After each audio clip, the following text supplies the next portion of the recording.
Without rotting judiciary, Akpabio would never be a senator, let alone Senate President. Ex-Minister Obi Ezekwesili declares. Welcome to the news and thank you for tuning in to listen. Please subscribe to our channel.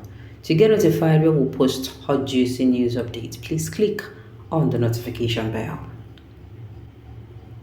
Former Nigerian Minister of Education Dr. Obiageli Ezekwesili expressed a strong condemnation of the state of the Nigerian judiciary, particularly the Court of Appeal, asserting that without its decay, Senator Akpabio would not hold a senatorial position, let alone the esteemed role of Senate President.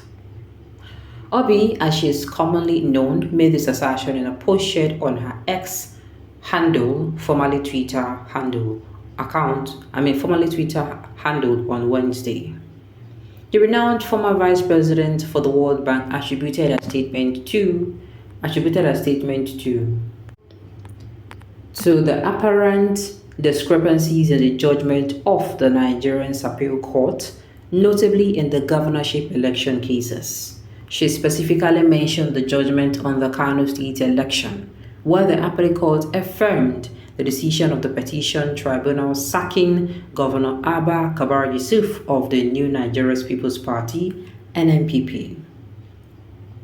Sahara Reporters' coverage on Tuesday highlighted how the Court of Appeal set aside the ruling of the Kano governorship election tribunal, creating a contradiction with the certified copy of the ruling obtained.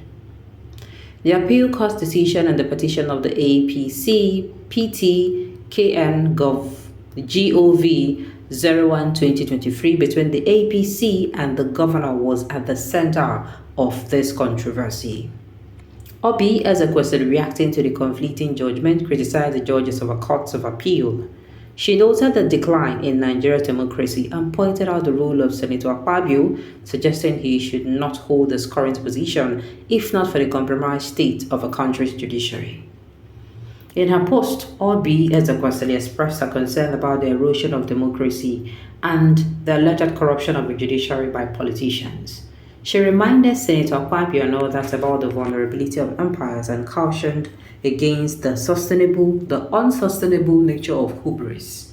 Furthermore, she commended the opposition party voices, mentioning senators such as Senator Woye and Ireti Kingibe, urging them to raise their collective voice on issues affecting the citizens. Obi called on lawmakers to fulfill their duty as representatives of the people and lead the way out of what she referred to as the monopoly democracy, characterized by political class rascality. Reactions to Obi's posts have been mixed, with some supporting her critique of the judiciary and others questioning the timing and political context of her statement. It will always be like this. Like I said, we are fond of when something that will benefit all of us. Do you understand? If somebody is trying to hold the government accountable, please, can we stop looking at the angle of looking at it from the angle of now because he's your kinsman or he's not your kinsman. Can we stop? What tribalism has done to us and religious bigotry have done to us in this country, I don't think any other thing can do that to us. Now, Obi is actually coming out to state something that, something is going wrong with our judiciary, which we know. We have actually been complaining of those things. But because Obi is from another region entirely, and the presidential candidate of a particular political party, Labour Party, is from her region, you understand? You see how they will mix, we Nigerians will mix these issues up. It's just like houses on fire. Do you understand? And of course, everybody is running helter-skelter, wanting to make sure that, they channel water where to channel water, the water and the soap or whatever equipment that will be necessary, or actually move out, properties of people in the house. And instead of you to join hand, you are there saying somebody is doing eye service. House they born. You are saying people are doing eye service. That is a very non-educative, how one speak the English, non-educated comment. illiterate comment permit me to use the word illiterate. Because to me, this question now that Obi is asking, or this particular discussion, we know deep down in our hearts that is our problem. We know that yes, Obi, this one way they talk, not true. But because of regional what's it called? The southeastern region, the geopolitical zone she comes from now. Just listen to what people have to say. Just listen to this.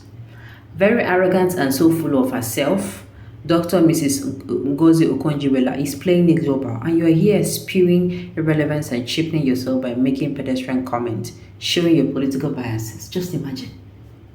Let's remove sentiments now. Remove sentiments.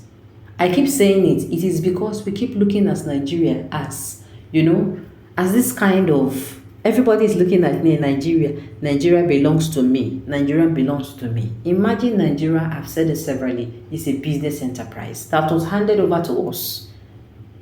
Which means there are competitors outside, right?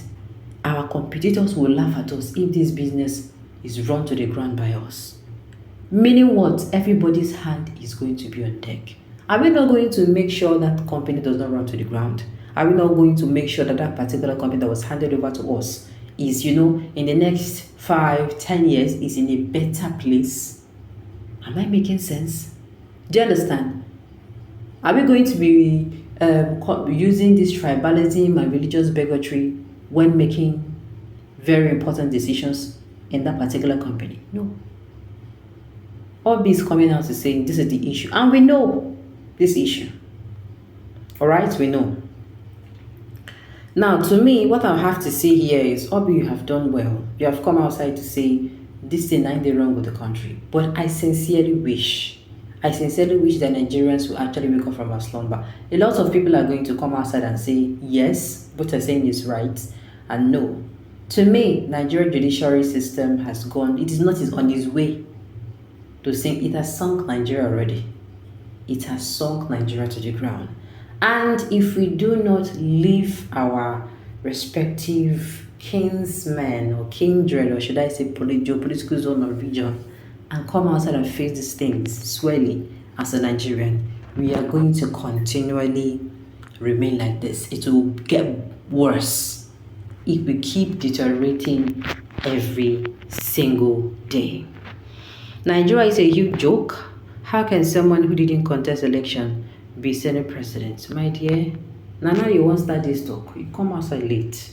The confusion here is why is it that what was written down on paper was opposite to what was publicly declared? Something is smelling somewhere because of this typographical error. Obi Ezekwesili, you open your mouth like a great foolish human being. You can see.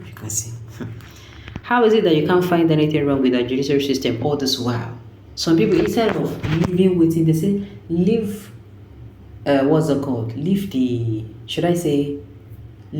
waiting there for motor, enter motor. Listen to the message and not the messenger. Is what she's saying making sense? It's just like somebody is coming to bringing you to attention that in your company, let's say the company you own, that there's actually fraud going on. And because maybe the person that is bringing it to your attention is somebody maybe that you don't like, or you are having beef with the person. Now, instead of you to take that piece of information and do something with it to make sure that these people, they know the fraud when they happen for your company doesn't eat so much into your company. You are now saying, why are you coming now to tell me? Is it so that I'm going to do what? That is one of the problems we Nigerians have, and I sincerely hope that it does not put us in more trouble. Alright, so on this note, we have come to the end of the news. So thank you for tuning in to listen. Until I come your way next time, enjoy the